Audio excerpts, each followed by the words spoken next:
ayy. Finally got that deal, got a pen in my hand. Ooh, ayy. Like how you tryna buy who the hell I am? You can keep your cash, I'm not that broke. I won't sign no contracts, I do me. Y'all are canceled, stealing people's dreams, how can you sleep? It's all rap hoes, throwing cash in Lambos. I'm independent till I'm dead, I quit the music industry. What's going on, everybody? I had to put out the schedule. I wanted to go live right now. I had to put the schedule out 10 minutes because of Facebook, but you can go early. It really makes no sense. But today is a day off I usually have, and I'm usually at the shop, but I switched some stuff around. I'll be at the shop tomorrow or the facility or whatever you want to call it. And I said, let's do a live. But I kind of want to chill tonight, so I said, let's do the live right now. We got some hashlings we can talk about, stuff like that. And I got some questions from people. Like, it was bombarded last night. I got some really weird questions, and if someone has questions today, they can ask them, and we can answer those also. But let's get right into it. What is going on? Cassandra's in the house, and Frank the Tank's in the house. But we got some hashlings in the house too. I went to the shop. I've been waiting for these guys to hash for a while, and it's one of them things that, with me shutting down breeding and everything else, I got back in that rookie moment. I was talking to some friends that said, hey, it's like being a rookie again. And I was waiting for these guys to hatch. So I didn't even share my screen or nothing yet. I just kind of went there. But this is what I hatched today. Texas Kid Reptiles, what is going on? I am actually streaming on a few different channels. So we're going to get some Fauna Radio people going, and we're going to get some Orner Exotics people going. So I am on Twitch also. So we'll probably get some Twitch people coming in. Josh is here too. What is going on? Hey, you're working. No, don't worry about it. This is something that I was rocking and rolling. And I just kind of wanted to go live and show how simple morphs can actually still be beautiful. And I wanted to go live about it. What we're looking at here is just a white and yellow. Of course, the one on the top is white and yellow, and then a wild type. That wild type is going to get orangey. It is a Firebolt cross. The mother was a Firebolt, and the father is a pure white and yellow. The funny thing about that pure white and yellow, and I bought it from a very good friend of mine, Miles, and I wanted to test him. Like, Miles told me, just test him, make sure we're out. So he's getting bred to a lot of things. And then, if he's set for anything, it's going to be Tremper, but, the Firebolt is, I believe I'm almost certain it's just possible at Tremper. So it's kind of, that one's not going to prove it out, but I got it bred to Raptors. We got, Raptor white and yellow eggs going to be hatching here any day. Let's see what to do. What you guys? I barely found out about this podcast for some reason, but I've been watching your videos a while at work, doing some catch up. Hey, that's awesome. I appreciate that. Which channel do I go on? Any channel you want. It don't matter. Whatever channel you want to go on. I just kind of put it out there because I kind of wanted to hit everybody. Let's be honest. I have to get my social media presence back to what it was back in 2008 to 2009, even to 2006. Social media needs to get back into this. This is like Christmas for me. This is my first season. Love seeing Leos all over my socials. That's what I'm talking about, Matt. You got some bangers yourself. That's what I'm talking about. This here, like I was saying, is a very special project. I have this boy bred to pure macularis, so I'll have some pure white and yellows. Not many people are going to have that. These are going to be bold, a little bit more bold because of the Firebolt. I was hoping that these were going to hatch like 2 days ago. They hatched today. It never works out the way you want it to. But just a simple white and yellow gene, and this gives what it could be. I got videos of it and stuff like that. I kind of got excited. They're a little bit smaller. What's really weird is that egg, the wild type version of it, or just the Firebolt cross down below, that egg was huge. And I'm thinking it was that one that was in the huge egg because it is bigger than the white and yellow itself. I'm hoping that the white and yellow keeps them bold markings. White and yellow tends to hypo out. So I'm hoping the white and yellow male is not hypoed out. So hopefully I'm hoping them bold markings still come through. and we'll see it. I can see the outline. I call it the highlighter lines around the pattern. That's something that white and yellows tend to do too. The halo on the head. So the funny story is I was actually told my another person is going to be named nameless, or however we want to English today, said that the white and yellow I have wasn't white and yellow. I'm like, dude, it is a white and yellow. It's okay. And he apologized to me as soon as he seen this animal. I was like, dude, I was never in doubt. Oh, it was fine. But yes, my pure white and yellow is white and yellow. So we should have white and yellow het Tremper stuff, white and yellow het Bell stuff. We'll have white and yellow het Rainwater stuff. We'll have pure white and yellows. I got white and yellow going into some tangy stuff. I got white and yellow going a little bit. He went into a little bit of everything just to see what's going to pop out of him, just to check it out.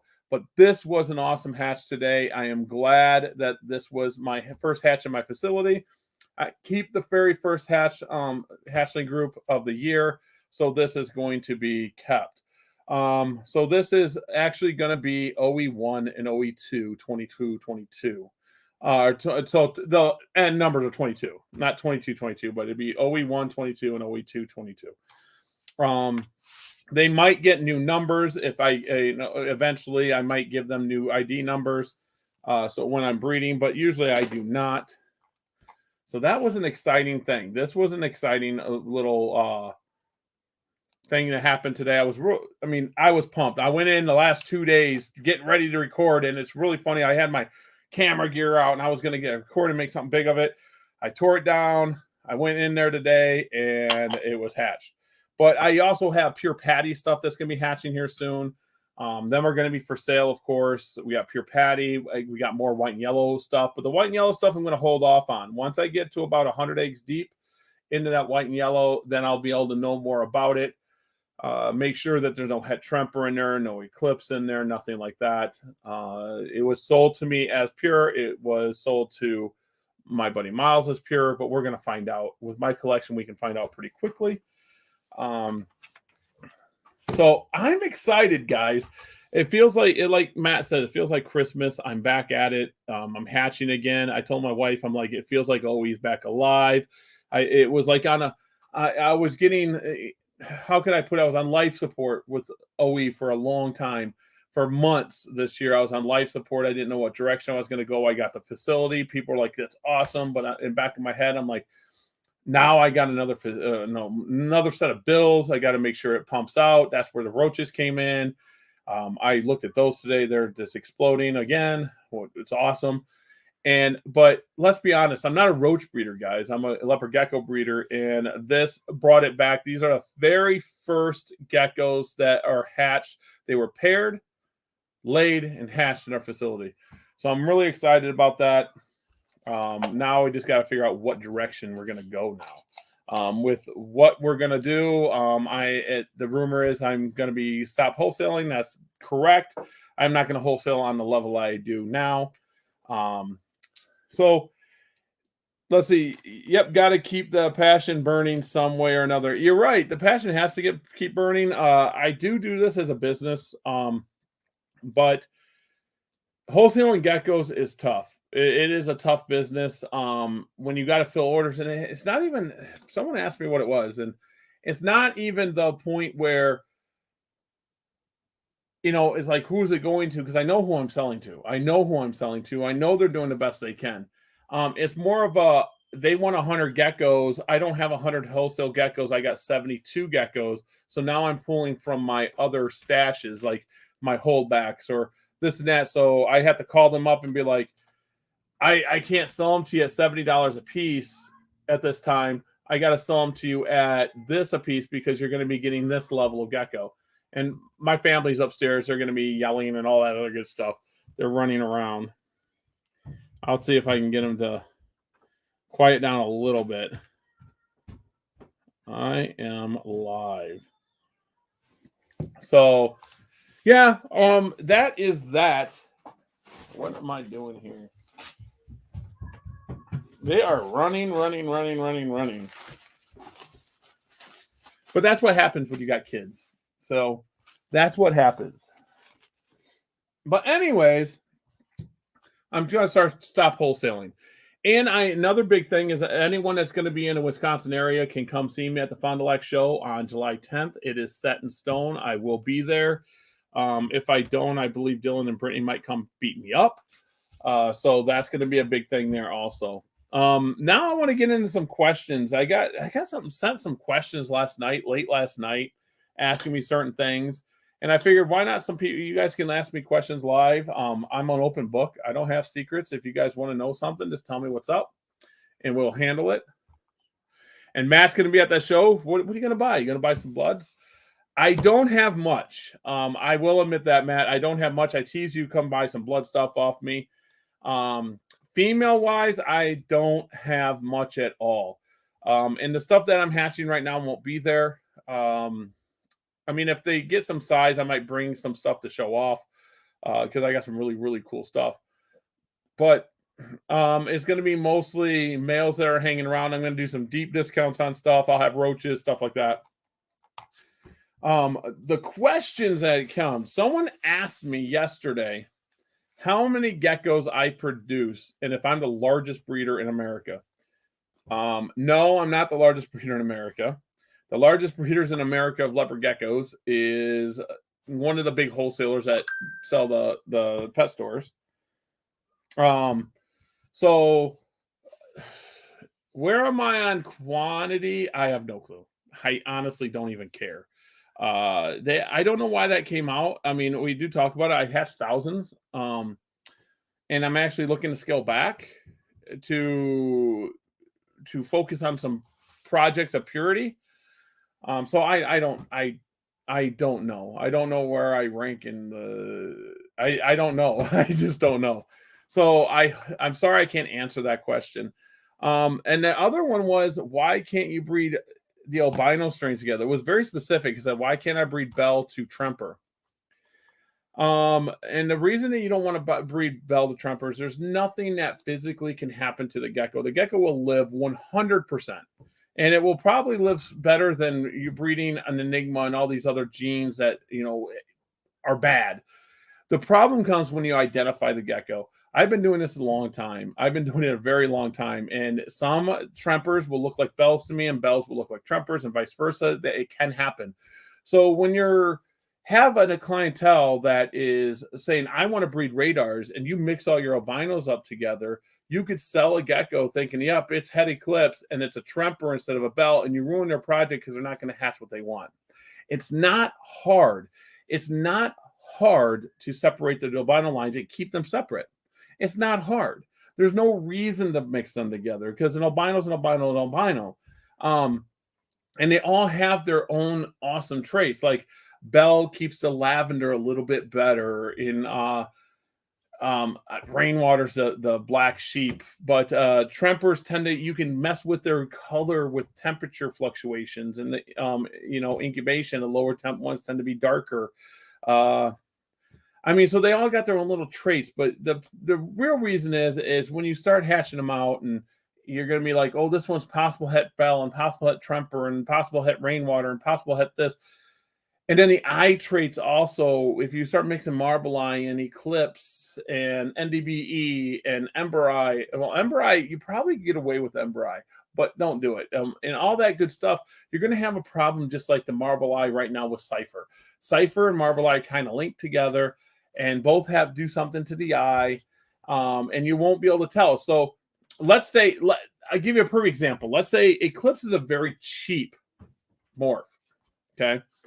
So let's say you breed Marble Eye. Marble Eye is a little more expensive, and the Eclipse can totally eclipse over the Marble Eye. But it could be a visual Marble Eye Eclipse, and you don't know what it is. You just won't be able to identify it. So it's more identifying. It's nothing else. It's just us breeders that have been doing it a long time know the struggle, and we're trying to teach these new people coming in the struggles when you start mixing this stuff and when you do this. So we're trying to teach people our mistakes. Take history, for example. History repeats itself if you don't know it. So if you know something doesn't work, let's say if you see someone putting water in their gas tank, and you see people putting water in their gas tank, you're going to say, hey, don't do that. You're going to damage your engine, correct? Because you know it, they didn't. Now that person would be like, I'm going to test it out. I'm going to try. I know what I'm doing. I'm going to see what happens first. Them type of people don't learn from other people's mistakes. So them people are the ones that continue on. That's the best way I can say it. How many licks does it take to get to the center of a Tootsie Pop? I have no clue. I honestly don't know. But I like Tootsie Pops. I know a guy with a 66% het cipher mail for sale. Uh-oh. He does right there. There it is. You guys looking for cipher? There's another one. And I want to tell you guys, everyone that sat there on the Fauna Radio Live, sending Miles out some messages about his stuff. Thank you. And here's another guy I would trust, Game of Morphs. You guys are looking for some cipher stuff. He also has cipher stuff and a bunch of other stuff that's amazing. Go check him out. Search Game of Morphs on Facebook or Instagram. And I believe, Game of Morphs is on TikTok, I believe, too. So that's going to be a really cool thing.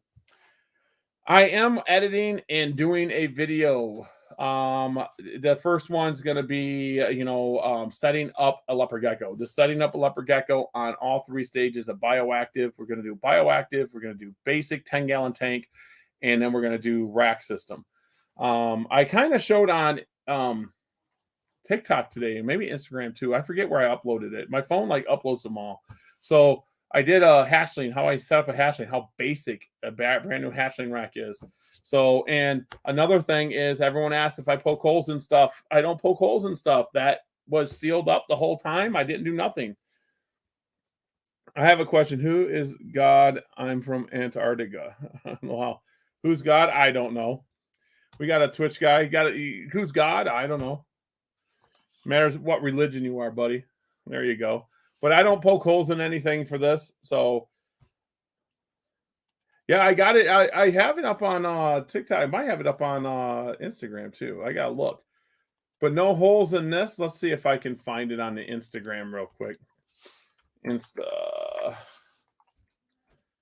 We go here. Let's go profile. Let's see. Reels. Here we go. I think I'm still on. There you guys go. So you guys see my reels. So this is basically all I do for a baby leopard gecko. This is it. It's a styrofoam, which I kind of want to get away from it.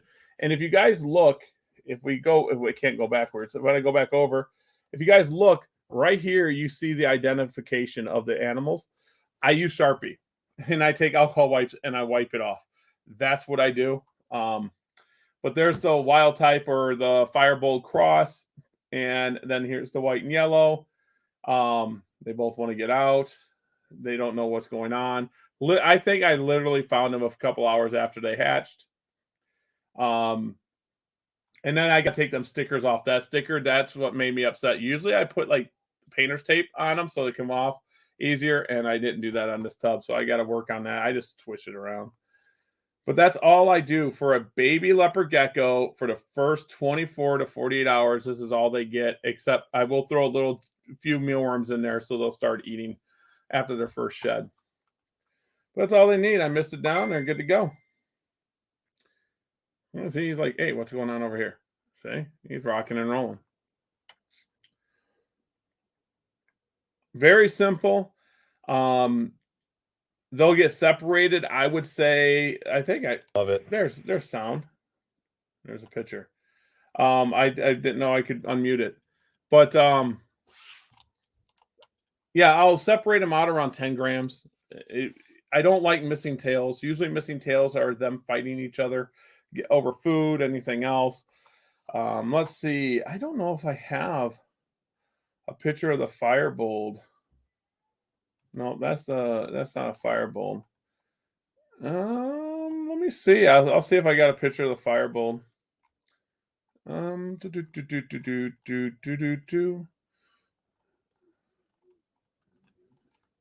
I probably do not, and I do not. It came from Heidi of Zeno.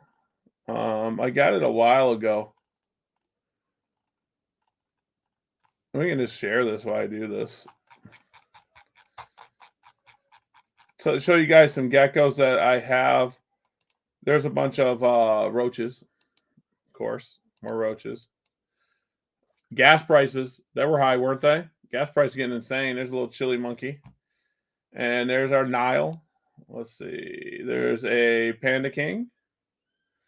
There's my daughter. She's pulling eggs. These are the eggs that just hatched. These are the other, I mean, literally just hatched. The one on the left, this was posted 2 weeks ago, was bigger than that. And I thought I had a chance at twins. And of course, that's not true. There's another gecko. I pulled eggs. There, I pulled eggs. He's going to be a dad now. He bred. That's him. Roaches. This boy's for sale. This guy will be at Fond du Lac. That is M2 line. This is a scorpion. There is a het bell. This is a Max Snow het bell. Het patty. Let me see what else I can find. That girl there is going to be a mom here now. There's Flawless. Flawless.